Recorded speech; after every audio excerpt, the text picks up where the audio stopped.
Pour une variable quantitative discrète, le diagramme que l'on doit faire s'appelle un diagramme à bâton.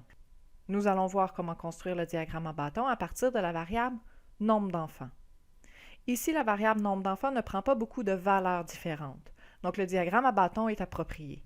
Dans une situation où la variable quantitative discrète, par exemple le nombre d'employés de différentes entreprises, prendrait beaucoup de valeurs différentes possibles, on traiterait plutôt la variable quantitative discrète comme une variable quantitative continue.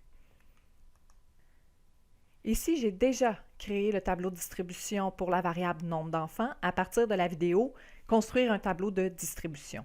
Sauf que dans ce contexte particulier-là, mon tableau de distribution n'est pas tout à fait correct, parce qu'ici, on remarque que la valeur 4 est absente de mon tableau. Quand je vais aller construire mon diagramme en bâton et que je vais graduer mon axe horizontal, je ne veux pas que subitement les bonds de 1 unité deviennent un bond de 2 unités.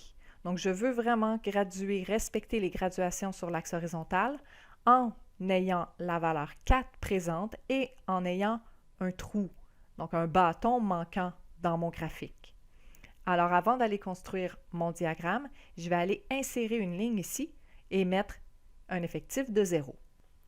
Donc, je peux sélectionner ici les 3 cellules avec le bouton droit.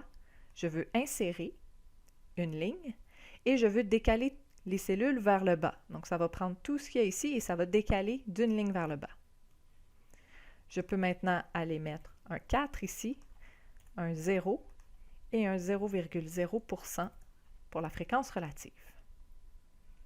Donc, ça, c'est une façon correcte de présenter le tableau de distribution dans le cas où j'ai une variable quantitative. Ça peut être vrai aussi pour une variable quantitative continue et qu'il y a une valeur manquante à l'intérieur du tableau. Pour insérer mon diagramme en bâton, je vais aller sélectionner ici les fréquences relatives. Dans le menu Insertion, je vais aller choisir l'histogramme. Quand on regarde notre diagramme ici, on remarque que c'est plutôt un diagramme à rectangles verticaux qu'un diagramme à bâton. Un diagramme à bâton étant, dans le fond, l'équivalent d'une ligne de crayon pour représenter chacune des valeurs. Donc, on va aller modifier la largeur de chacun des rectangles ici. Avec le bouton droit sur un des rectangles, je vais mettre en forme. Et je vais changer la largeur de l'intervalle. Donc, l'espace entre deux bâtons, je vais la mettre au maximum, 500. Ça va diminuer la largeur de chacun de mes rectangles. Ce n'est pas encore tout à fait assez mince, mais c'est le mieux que je peux faire avec Excel. Je vais aller également dire à Excel quelles doivent être les valeurs à utiliser pour l'axe horizontal. Sur mon graphique, je vais sélectionner des données et je vais aller modifier l'axe horizontal pour dire de prendre les valeurs de la variable. Donc, on voit bien ici, le 4 est absent de mon graphique, donc on respecte la graduation. Ensuite, je vais aller chercher mes options pour mon graphique. Les axes sont affichés. Le titre des axes doit être affiché.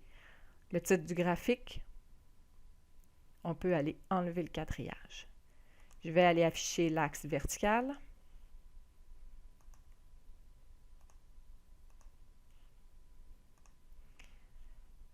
Je vais aller nommer mon axe horizontal. Sur l'axe horizontal, on retrouve la variable, donc ici, le nombre d'enfants.